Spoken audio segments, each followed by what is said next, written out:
nó nói bé thì tôi thì nó có ý đó mà nó này tại hiện tại này tại chỉ cho sĩ năng kia nó chỉ phải từ hôm mùa đó tất gì cô tuân thằng này tại bự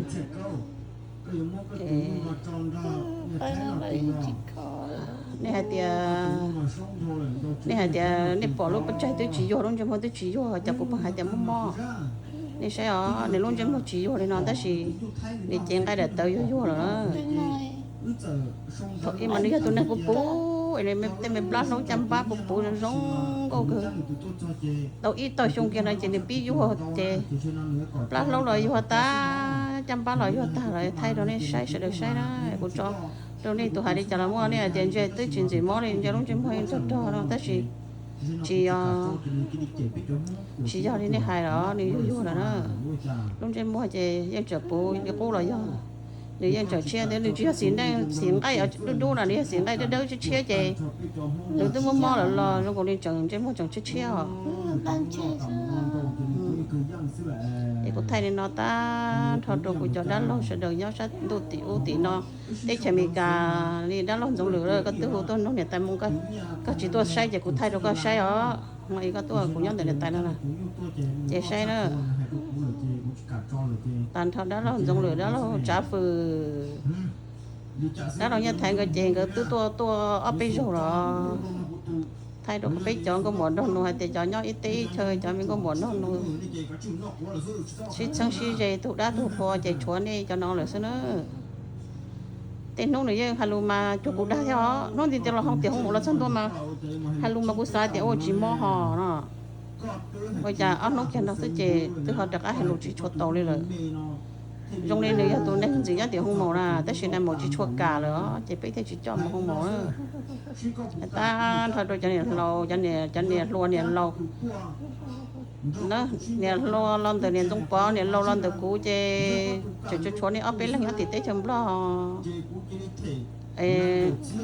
này sai nữa tận thôi rồi cho đan lâu tí xíu mà nó này chỉ cho xí năng này chơi này nhưng có của tôi nó được bấy mà này chỉ của tôi giá ta là chỉ của dân tôi thầu là sân đầu giờ của nhân cho cũng chỉ nhân tôi nó của tôi đó lười đi các một giờ chế hôm nay hello chỉ cho bằng sức của tôi là các tôi là ở bên nó chỉ của họ chỉ cho tôi là mà nó này ha sẽ hai tay của tôi chỉ của các tôi đấy cái ta thầu đầu tiền tiền bi này tiền giờ đó lâu sẽ cứ đó lâu trong nồi đó lâu giống thò đó lâu chua bò này tay tông chọ này tông sai này tông bò mó rồi nó sai ở bên hôm nào cũng vậy mình chỉ mắc cá của cái cá thế chứ cô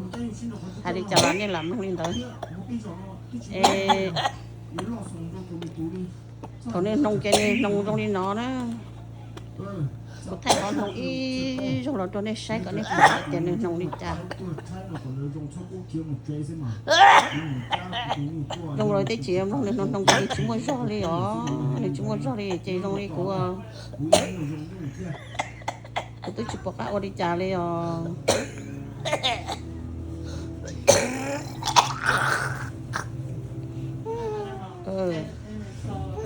nên chia trong đi nó gì cái làm cái cho em mua thôi em muốn tận chế thôi đấy không có đồ gì nó sẽ gì nó chẳng gì đã gì chứ không có đi liền nó hai một thôi sẽ có trong đó thế nó đi đỡ được cho nó bao chế thôi nên tay nó nôi tay nó chỉ tàu cho nên tay ôn đó một tay thổ nên tay nó nóng cho nên tay qua chỉ cho tàu pa đi nữa chế bún chăn chay bây giờ mua lúc phải là yang chăn chay lúc đầu chỉ hai lúc chỉ yang chăn chay cơ đi rất xa rồi hết tiền cái gì nó này để chỉ chúng một ba chỉ to mà cũng mà bông xe cơ cũng bông xe tụ xe bông xe cơ không muốn được cho nhau không chế xí một lại là chỉ cho xe em nói là tay phải còn hỏi để mua để tay nhưng không em nhưng nó một tròอยู่ก็phong xe này cho mẹ nâng cho mẹ đá lô cho mẹ nè tay lô nè tay lô giờ lúc thay là chơi nè tay lúc chơi nữa nè tay lúc chơi cũng tất thay nó là đồ này sai cho nên gần đây chỉ cần hai lô nhưng bảo đi thầu này chỉ tao mótแต่chỉ chỉ hai lô nên được mót đi đó cái nhưng trong này nó xứ cái sọ chua nhưng nhóc bự luôn tên nó chua nhưng nó cần cầu lại cái trong này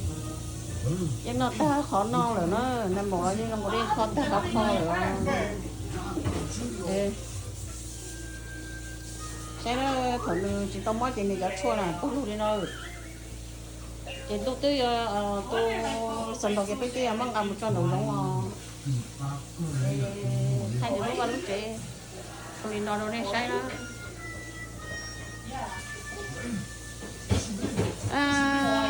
còn anh nhỏ chị luôn mang ăn con chế đi để tay tôi sai lúc chị nhỏ chị dân rong xe cái ý gì nâng nhớ cái mua con chế rồi chị chính cho chơi rồi nó lúc chế này thì tay lúc này cũng mất thay sao rồi trong này sẽ được sai ít cho cụ thay cái chân họ ít biết cái này tiếp bỏ đó họ ít cho chỉ sách cái chụp bồi hay tạm thôi cho nó nhá thì xí nó nhá sẽ cứ lo nhá sẽ cứ vô nhá trong kho nhá trong nồi nhá chụp bỏ tí xí trong này nó tạm thôi cho sáng từ cái xí tụi nó chỉ hay tay tụi xay này tay tụi nó nhó xuống nữa cái cho tí này tụi nó máy xì này máy xì tên nó phải du uống nói phun luôn tên nó để cô dùng mất cho họ cô tụt phế là đâu nên sai nữa cô mất cho họ cô tụt phế là đâu nên sai ít ra cái trường tên út tên nó dùng đi nó là sai trong mông trong ấy để tay hơi trong tía là gì cô đi cô hai để tay à thế chị hai à cho mình nhủ chơi cô chờ bán cho chị phải cho ít lúc phải đó để tay trả cô chờ cho ra thì tay lên tới要帐篷用来种木去动头用好，这只是用了，但是用去动头用好这了，这得咋得抽用的咯？那晒呢？处理错是了，等那处理错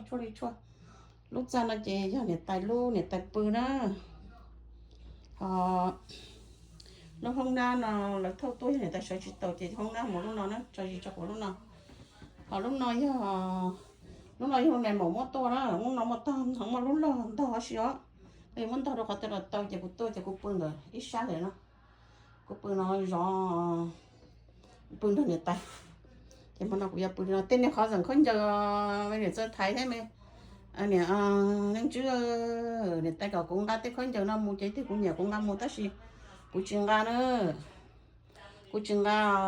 nên chỗ có ít lần nhẹ lâu đông đấy cô chừng ra hay là lụt ta thì nhoi ít nữa chỉ muốn nữa rồi chỉ trong cái bằng cái tên nó cũng hay cái chỉ trong lò hay là ở yon nát hơn rồi ở yon đã cá mù xì đi cô mua tết bên bao xì tao cái bể tết phai và chỉ tao ra chỉ là mua tao cái bể tết phai nó nữa để cô thắt thay đi nó là cho nên sai ta thằng sẽ bên lúc chị lúc đó nó chỉ là tay tồn xài lúc ra hay bự chỉ kể tụi phân cha nó chỉ là tay bự trên đây chỉ là tay tao khó phân cha thôi nữa trong đó chỉ nói chỉ tao khó phân cha là cái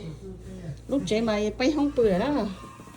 chỉ không nó chỉ muốn bự đi ta thấy thằng bố tôi chỉ có sắp bự lúc nó chỉ có sắp bự này chỉ có bự lúc nó